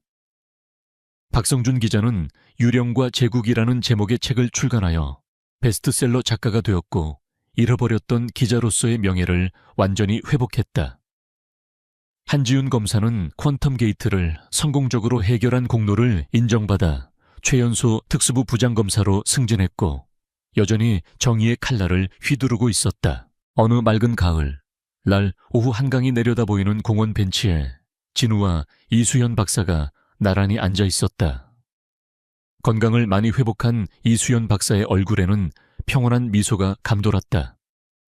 진우 역시 더 이상 세상에 대한 분노와 복수심으로 가득 찬 소년이 아니었다. 그의 눈빛은 깊고 차분해져 있었다.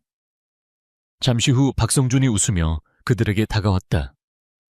세 사람은 특별한 말을 하지 않고 그저 함께 흐르는 강물을 바라보았다. 이제 뭘 할 건가? 박성준이 툭 던지듯 물었다. 진우는 잠시 아버지를 바라본 후 미소를 지으며 대답했다. 작은 회사를 하나 만들까 해요. 세상을 위협하는 기술이 아니라 사람들을 안전하게 지켜주는 그런 기술을 만드는 회사요. 그의 대답에 이수연 박사는 자랑스러운 눈빛으로 아들의 어깨를 감쌌다. 길고 어두웠던 터널은 끝났다. 그들 앞에는 이제 새로운 길이 펼쳐져 있었다. 총이나 칼이 아닌 진실을 향한 용기와 차가운 이성의 코드로 거대한 악을 무너뜨린 아버지와 아들. 그들의 새로운 이야기는 이제 막 시작되고 있었다.